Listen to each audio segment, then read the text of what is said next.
Hello, my name is Doug Gray. I want to talk about how to increase engagement, not only for you, but for others. And perhaps a place to start is for you to think about two hats. Imagine yourself as both a scientist and as a practitioner. So, third part, final part in this little course is how do I help others? And I think this is why I'm placed on the planet. I think all of us who are leaders, we practice leadership. And leaders serve others. There's plenty of examples, and you've got yours, and they're critically important, whomever you're serving. That's why I think we need to listen to the science a little bit. Let me jump to this slide. Engaged employees lead to higher service, customer satisfaction scores, increased sales, levels of profit, higher shareholder returns. In fact, if we looked at strengths, according to Gallup data, strength-based developments lead to greater productivity, lower turnover at the employee level. At the team level, greater productivity and greater profitability. So it sort of begs the question, why aren't we doing more of this? Why aren't we focused on engagement generally? And I think there's a couple reasons. The biggest one might be people don't know the value. So here's my ROI slide. Lower turnover is a result of higher engaged organizations. Increased productivity, we know that when managers increase customer satisfaction scores by this percent, they can predict 71% of the variance of employee engagement. To me, that's a compelling stat. If I could explain 71% of that senior executive's compensation and he's making, say, 300K and higher profits. We know that optimistic people outsell others by 56%. We know that the top salespeople are the top 20%, and yet we've got another 80%. Cost centers. We know that better leadership happens when CEOs are other oriented. Remember that slide that said other people matter? CEOs who are other oriented are 15% more productive, and their companies are 5 times more productive than self-centered CEOs. We don't talk about that a lot, but it's publicly available, and I can cite a number of examples in private conversations. So what am I getting at? I'm getting at a formula. This is the cost of engagement. In a tech company, if your gross revenue is 3 million and you've got 10 people at 80K, the cost of 800,000 divided by that 3 million is 27%. That's the cost of engagement. In contrast, at a manufacturing company, you've now got 40 employees at a lower number, say 60K. I'm using some averages here. So your cost is 2.4 million divided by the same 3 million. So your cost is 80%. This is a formula that you might freeze and save and fill out for your company. I don't care if you've got 10 employees or 10,000. These are numbers that, in my opinion, every manager could figure out. And if you did, you'd figure out, maybe, ways to measure engagement. It's not that hard. I'll give you some more if you need them. Just contact me. But here's a framework that I've come to really, really like. Efficiency, effectiveness, and outcomes. A great resource here is the Center for Talent Reporting.org. And Dave Vance recently came to our city because I asked him to, and he shared this model. This is something you can imitate. So to what extent, and I should add that on his website, centerfortalentreporting.org, there's a number of free slide decks that you can replicate. So how do you measure efficiency? You've got to have some measures. How do you measure effectiveness? You've got to have some KPIs or performance outcomes. How do you measure your business improvement? If only we had some process, evidence-based protocols. If only we knew ways to help people develop these three things. Well, the good news is I do, and that's my dissertation research. So I'm going to give you a framework. It's called a protocol based on positive psychology coaching. The ADFIT model or percentage is nothing that I invented. I'm not inclined to do that. This is all based on the science. So I'm going to walk you through this, and if you were right now with a partner, stop this thing periodically, take some notes, work with your partner, give yourself 5 minutes when I say so, and in the next few minutes you could, in theory, practice applying everything I've just talked about, how to increase engagement in self and others, with someone else. And that's the critical piece, because coaches coach others. Managers maximize the productivity of others by definition. That's how you're paid. And leaders rally others behind a vision of a better future. So here's a better future. The important piece of this model is it's not about Doug's agenda or the manager's agenda. It's about the client's agenda. So I'm going to use the word coachee as a synonym for client. And I'm going to tell you that this model evolved from some clients of mine in healthcare, where compliance to protocols has redefined healthcare. And I'm so thankful. We've got 1 billion people in the last decade who now have clean water and better healthcare than ever in our species. Per capita, we have more flourishing than ever in our species. And one reason is adherence to these protocols. So let me get into it. The first 2 steps, there are 5. The first is to assess the coachee's signature strengths and their mindset. Pretty straightforward. I'm going to pick on a guy named George. George, what are your top 5 signature strengths? And George will answer based on the previous activity you did. And I'll write these down for George. Maybe I'll write 3 of the 5. The point isn't how accurate are they. The point is that this is what George thinks are his signature strengths at his best. That's the key. Second part of assessment is, to what extent is the coachee willing to change? This is called a fixed mindset or growth mindset. Naturally, if somebody has a 0 to 20%, they've got a fixed mindset. I'm not going to coach them. You can't coach a rock. You can't coach a wall. However, if somebody has a growth mindset, 80 to 100%, I can work with them and we can get somewhere. I don't know what their behavioral change is. That's the next one. So assessment is all about determining their signature strengths and the extent to which they have a growth mindset or they're willing to change. That's it. And just ask them and write it down. The second piece of this is defining a meaningful goal or an outcome for the coachee. This is something measurable, a performance outcome or a behavioral outcome. So let me give you some quick examples.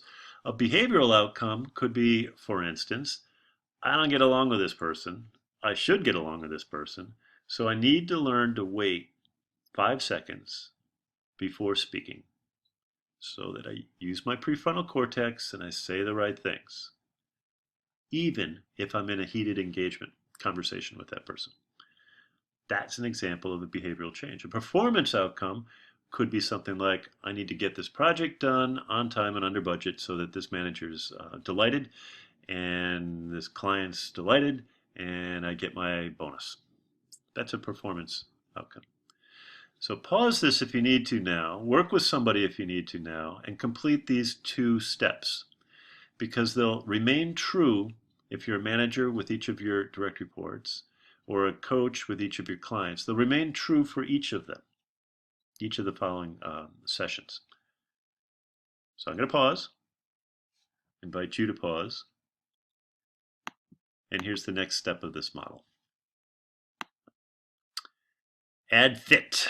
I told you I didn't make this up. This is the model that I use and have for decades when I coach my clients and when I coach coaches. And I invite you to replicate it because it's evidence-based and it works. So at every session, you could use these 4 steps. And I don't care if the session is 10 minutes, 30 minutes, 60 minutes. I don't care if it's an annual performance review or a quarterly performance review or a hallway visit where you've got something on your mind or somebody's got something on their mind. So the first question is to focus on the coachee's or client's agenda. If you're stuck, this little question might help you. When when they're not sure what they should talk about or want to talk about or could talk about, you could just ask them, "What are you a little concerned about?" And the client will say something like, "Well, all right, I'm a little concerned about," and that becomes your opening agenda. Remember, if you're a manager, it's not about you and your expectations of some performance outcome or behavior outcome. It's about them. It's their agenda, and it's critically important. Second, an intervention is a psychological term for a thing you could do. It's also an action. So, for instance, if somebody says an idea or a focus area, and you say, "Have you considered this TED Talk, this book, this activity, this behavior?" That's an example. One of the most commonly used examples in all of this research on positive psychology is a gratitude journal. The notion is if you were to write down what you're grateful for every day and practice reinforcing that every day, it will help you be more mindful of those things and also to flourish. Here's the hook. It generally works, and it works really well, and it can work great with some folks, even people who are veterans. They go to an active engagement in battle, they come back, and they're taught some of these resilience tools. But that doesn't mean it always works. And it'd be naive and scientifically wrong, unethically wrong, critically wrong, and if you were to impose that intervention on that person who was in grief. If their buddy just died, or their brother just died, or their loved one is dying and they're the caregiver, it may be the wrong time in their life to practice a gratitude journal. So be mindful of the fact that there's many validated interventions that I can share with you, and it may not be appropriate at that time to have somebody or encourage somebody to practice X. Y could be better. So in a similar way, I often ask, what are you taking away from this conversation that you're going to do next? That's the T. This is a simple way for you to write down, if you're the manager, something that that person says they intend to do. This leads to change, behavioral change. It also models accountability. It's not hard to do. It could be as simple as something you write down on a yellow legal pad. It doesn't have to be fancy. Why? Because we're looking for what works, behavioral changes. The last question here is a compliance question. To what's the percentage of adherence that you are going to use this ADFIT model? Assess and define, those are the general terms. And then in each session, the fit, focus, intervention, and takeaway. If somebody says, I've got a 0 to 20% likelihood of complying with this, so my adherence level is quite low, you can assume that your conversation together was not effective. Either you're the wrong coach, or they're the wrong client, or this is the wrong direction. But it's not going to work. Conversely, if somebody says, absolutely, I'm in, I'm going to comply with this model at an 80 to 100% rate, you can expect profound changes. That's how coaching works. This isn't Doug's theory on how coaching works. So there's the ADFIT percentage model. I'm testing this now with 5,000 executive coaches globally, and I'm looking forward to sharing the data soon, but the main point is this is a model that can work with anyone, anywhere, to increase engagement. I've been using it for 20 years. If you were to implement a fraction of these tools, I'm convinced you can take increase engagement not only for yourself, but for others. And back to that key question, you can apply what we know, the science. So I don't know if you had fun, but I had fun. And I hope that you can apply some of this to decrease the gap between the current reality, the future reality. What are your next steps? Action leads to learning. So contact me, share these slides broadly. Let me add, if you go to my website right there and click on the YouTube thing, there's a really famous guy named Doug Gray. it's not me. He's the lead singer of the Marshall Tucker Band, and on YouTube, he's got a number of videos. So scroll well below his videos and you'll find mine. And there's some there that might be useful for anyone. So don't make this a passive topic. Engagement is a dynamic topic. It's a lagging indicator. What you choose to do in your interactions with other people, because other people matter, will define the outcomes ahead. Let me leave you with two examples. I've got a client who starts every meeting now with an appreciation activity. He uses the specific examples that are true and he uses the names of those people to drive change in his work group. It's had a profound effect. Think of it maybe as an experiment that you could do if you wished ahead. The second example is really so available and ought to be free and easy, but I think we forget it sometimes when we're not acting at our best. The example is to express appreciation for people in the form of gratitude. When I recognize what other people do for which I'm grateful, everything shifts. I'm focused on others, I'm using specific examples, and I'm helping them think of themselves in a better place as well as myself. Expressions of gratitude are the biggest predictor or descriptor of flourishing. If we go back to that first slide, science is over here, practice is over here. Think of them as a bridge on two shores of a river. If the river is human flourishing, science reaches out, practice reaches out, they inform each other, and we create some kind of a bridge. That's where we're headed. All the best to you. Let me be a resource if I can help in any way. My name's Doug Gray.